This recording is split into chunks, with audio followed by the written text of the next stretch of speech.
Morning லைவ்ல பார்வதியும் சாண்ட்ராவும் உட்காந்து பேசிகிட்டு இருக்காங்க. நிறைய விஷயம் டிஸ்கஸ் பண்ணுறாங்க. ஒன்று நான் சொல்கிறேன், கனி அக்கா வந்துட்டு போனதுக்கப்புறமா அந்த வீடே ரொம்ப அமைதியாக இருக்குது அப்படின்னு சொல்லிட்டு டிஸ்கஸ் பண்ணுறாங்க. இப்போ வந்து பார்த்திங்கன்னா சபரி விக்ரம் எல்லாம் நிறைய பேசுகிறான், சபரிக்கிட்டெல்லாம் நிறைய இன்ட்ராக்ட் பண்ண முடிஞ்சுது, எல்லாருமே அந்த ஷெல்லை விட்டு வெளியே வந்திருக்காங்க அப்படின்னு சொல்லிட்டு சொல்கிறாங்க. பட் அதுக்கு இன்னொரு காரணம் வீட்டில் கண்டஸ்டன்ஸ் நம்பர் குறைஞ்சதும் கூட ஒரு காரணம் தான்.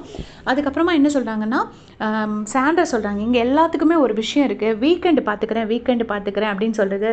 திவ்யாவும் அப்படி தான், விக்ரமும் அப்படி தான், சபரியும் அப்படி தான், கமர்தினும் அப்படி தான், எல்லாருமே அப்படி தான் சொல்கிறாங்க. வீக்கெண்ட் பார்த்துக்கிறேன்னு என்ன சார் இருக்காங்கன்னு ஒரு இது யோசனை இல்லை.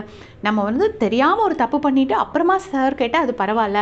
இது என்னென்னா தெரிஞ்சே தப்பு பண்ணிவிட்டு வீக்கெண்டு பார்த்துக்கலான்னு சொல்கிறாங்க. அப்படின்னோடனே பார்வதி சொல்கிறாங்க, வீக்கெண்டு சார் கேட்பாங்களேன்னு ஒரு பயம் வேண்டாம், ஏதாச்சும் ஒன்று பண்ணுறதுக்கு முன்னாடி அந்த தாட்டே இங்கே யாருக்கும் இல்லை அப்படின்னு சொல்கிறாங்க பார்வதி.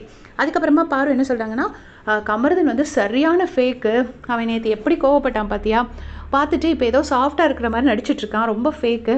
அவன் என்கிட்ட 5th வீக்கில் ஒரு வார்த்தை சொன்னான், இந்த ஒரு வீக் மட்டும் நான் கடந்துட்டேன்னா அப்புறம் எனக்கு எந்த பிரச்சனையும் கிடையாதுன்னு சொன்னால், அந்த ஒரு வீக் என்கிட்ட எல்லார்ட்டையும் ரொம்ப சாஃப்டாக பேசிட்டு என்னென்னா அப்போ தான் அந்த பாத்திரம் கழுவுறது, இந்த வேலை செய்கிறது எல்லாம் ஆரம்பித்தான் அப்படின்னு.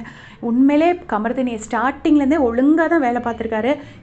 இப்போ கூட மார்னிங் கமர்தினும் திவ்யாவும் தான் வேலை பார்த்துட்ருக்காங்க. எப்போவுமே வினோதும் கூட ஹெல்ப் பண்ணுவார். இப்போ அவர் ஏதாச்சும் பிரேக்குக்கு போயிருக்காரு என்ன அப்படிங்கிறது தெரியல.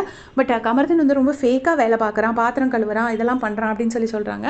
அதுக்கப்புறமா என்ன சொல்கிறாங்கன்னா, சாண்ட்ரா சொல்கிறாங்க, வினோத் நல்லா ட்ரிகர் பண்ணி விட்டார் பார்த்தியா, அதாவது பாரு ட்ரிகர் பண்ணி விட்றான்னா நீ ஏன்டா அங்கே போகிற அப்படின்னு சொல்லிட்டு வினோத் சொன்னார், நீ கேட்டியா அப்படின்னு சொல்லிட்டு சாண்ட்ரா சொல்கிறாங்க. உடனே பாரு அதை கேட்டுட்டு, அதெல்லாம் வந்து அறகுறை நாலேஜை வச்சுட்டு சும்மா யார் ட்ரிகர் பண்ணானே தெரியாமல் வந்துட்டு ஏதாச்சும் இது பண்ணுறது அப்படின்னு சொல்லிட்டு பாரு சொல்கிறாங்க.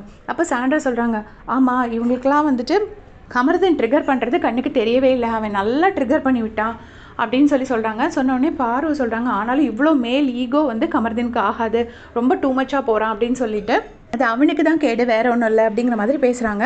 அப்புறமா சாண்ட்ரா என்ன சொல்கிறாங்கன்னா, எனக்கு ஆனால் நீ கொஞ்சம் அடித்த மாதிரி தாண்டி தெரிஞ்சுது அப்படின்னு சொன்னோடனே பாரு சொல்கிறாங்க, அது ஒன்றும் இல்லை, நான் லேசாக அப்படி தட்டுனேன் அவ்வளோதான், இதுக்கெல்லாம் அப்பாலஜி கேட்கணும்னு சொல்கிறான், நான் பிளான் பண்ணி அடிக்கணும்னு வச்சுலாம் நான் அடிக்கலை, ஆனால் வந்துட்டு அவன் ஏதோ ரொம்ப அடித்தது மாதிரி ஓவராக பண்ணுறான், நான் எப்போவும் பண்ணுறது தானே அது அப்படின்னு சொல்லி 2 பேரும் சேர்ந்து நிறைய பாயிண்ட்ஸ் ரெஜிஸ்டர் பண்ணுறாங்க கேமரா முன்னாடி.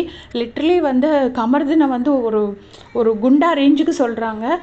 எனக்கு என்ன இதுன்னே தெரியல, அந்தளவுக்கு சத்தியமாக எனக்கு பார்க்கும்போது தெரியல. அதை பற்றி உங்களுடைய கமெண்ட் சொல்லுங்கள்.